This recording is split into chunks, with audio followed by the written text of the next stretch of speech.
Welcome to Cool Fit TV. I am so excited about this episode because I'm going to be doing a whole episode on pasta. I know there are several of my girls who are like, I love pasta and I know I can't have it. Do I completely restrict it out of my diet, or do I go ahead and eat it on my cheat days? How do I go about still eating what I love and staying fit? So I'm going to show you 2 ways to eat pasta completely guilt-free. So come on with me and let's go cook up a storm.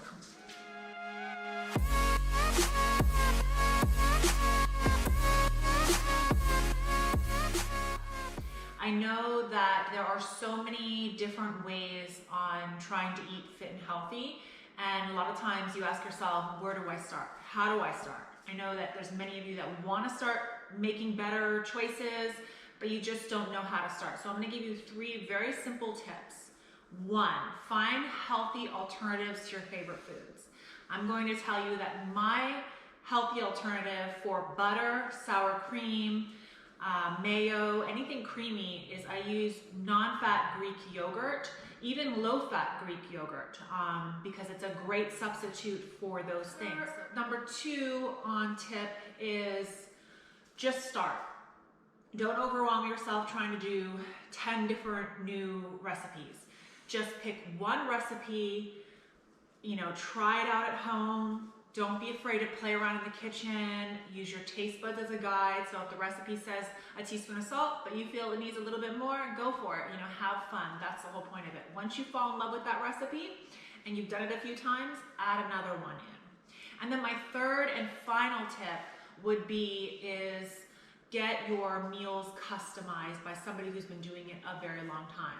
As you know, I will be launching a brand new Fit app coming soon, and it's going to have meal recipes for each program set out for you, so it takes all the guesswork out. You will be able to have everything from the calories, the fat, the proteins, your ingredients, the directions, everything set out for you.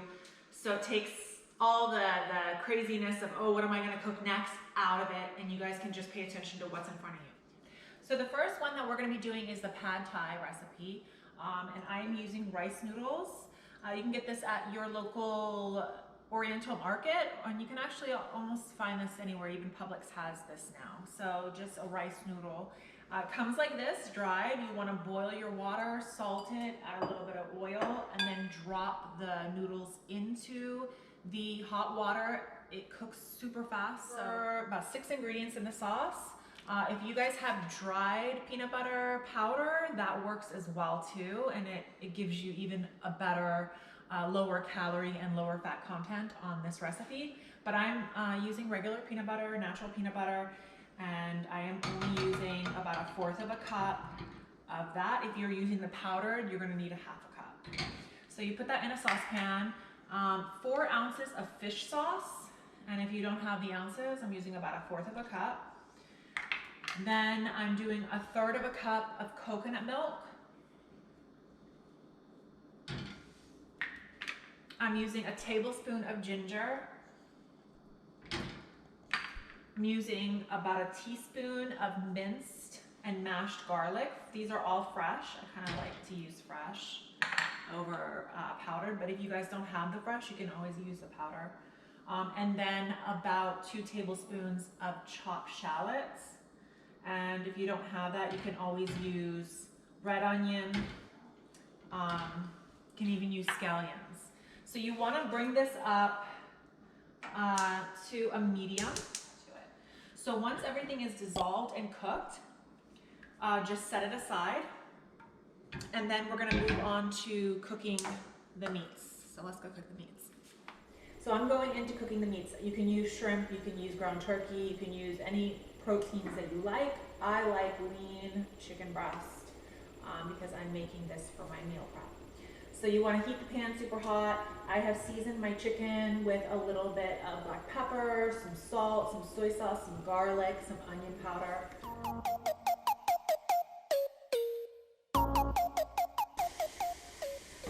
And just like everything else, once it's finished cooking, set it aside, and we're moving on to the next step. So the next step, once you have your sauce, your noodles set aside, and your chicken set aside, is we're gonna start assembling the pad thai. Start with your eggs, and you need 4 eggs. Let them cook, scramble them up.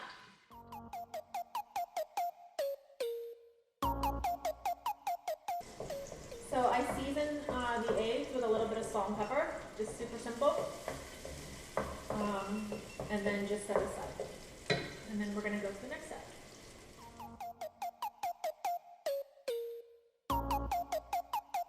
So you can use a wok if you have one in the house. If you don't have a wok, don't worry about it, just use the biggest pot that you can find. And if you have coconut oil, that works really well. Extra virgin olive oil. So you can use, you know, whichever fat you want. I put about 2 tablespoons. I set it to as high as it can go because you want the pan super hot. And then you're just gonna start adding everything in. I put a little bit of mushrooms, some green scallions. You want to chop up some basil. So you can kind of have fun. You can use spinach. You can pretty much put anything you want, veggies wise. I've done it with so many different things, chestnuts, peas. But have fun. If you don't like veggies, you know, leave them out altogether. And you're just gonna throw those in. Throw your little veggies in. A little bit of scallions. A little bit of basil. I go ahead, and these are how the noodles look when they're finished. And you just want to add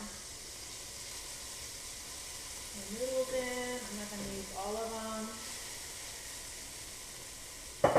Your chicken that you have finished, you're going to go ahead and throw that in. The eggs, which you scrambled, you're going to throw those in. So everything kind of goes into the pot. And then the sauce, which you should have warm on the stove. You just want to pour that over. I'm not going to use all of it. And then if you have one of these, it makes it a lot easier. And you just want to mix everything up. If I can get something here. Very good. I love this dish. You can pack it up in your little dishes, measure it out. I do about 5 to 6 ounces per meal. And it's just, it makes meal prep so much more fun and so much more exciting. So now I'm going to go on to the second dish. The only thing left here, if you guys want to be creative, is some crushed peanuts and some extra basil. And you can just top it.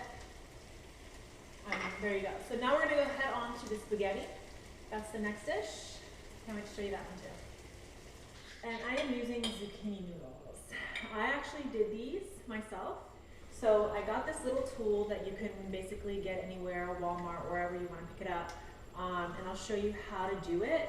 It's take your zucchini, you chop off your ends, of course, clean it, and then you just twist it and you make your own noodles, zucchini noodles.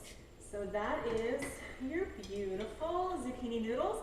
If you don't like zucchini, you can use the rice noodles as well that I just showed you in the pad thai.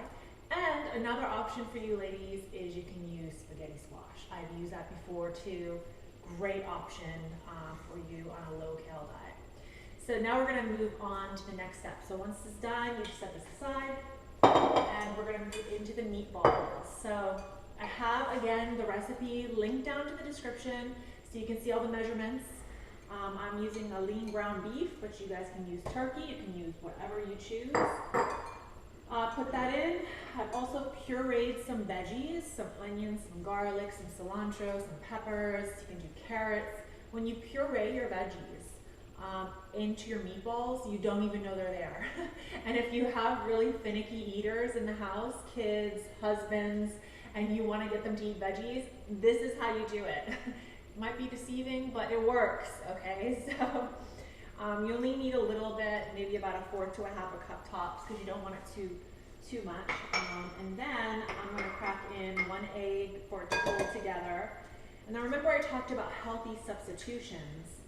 I like to use yogurt. Whenever you put yogurt, it makes your meatballs super moist. That's a little tip for you guys. Milk, yogurt, buttercream, all that stuff makes meatballs super, super moist. About 2 tablespoons of ketchup. And then I added some garlic powder, onion powder, black pepper, salt, Italian seasonings, and you just kind of sprinkle that over.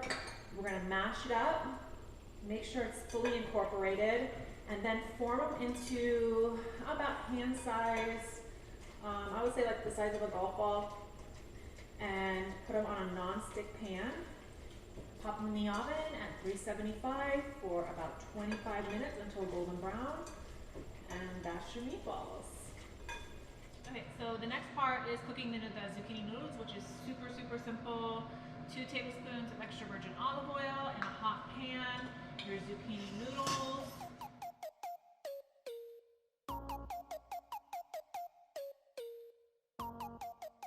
So my meatballs have finished cooking, and you want to take them out of the oven. You can let them cool if you want a little bit. Take them off of the pan and place them in another pot. Add your pasta sauce. I added the recipe for the pasta sauce down below, and then right before serving, you will put your zucchini noodles into your plate. So you don't want to add the zucchini noodles in the sauce and the meatballs just yet, so keep them separate, and then when you're plating, you'll put your zucchini noodles down, put your sauce and your meatballs down like this. And then as a little final touch that I like to do, and this is optional, but it just makes things better, is get some real shaved Parmesan, not the processed kind, get the real kind, and just sprinkle it over the top. And then you can add some fresh basil if you want as well. And there you go, that is your spaghetti meatballs. Remember guys, don't forget to like and subscribe to CoolFit TV YouTube channel. And for any further suggestions on workouts and recipes, put them down below and I will be responding. Thanks so much for watching. See you guys soon.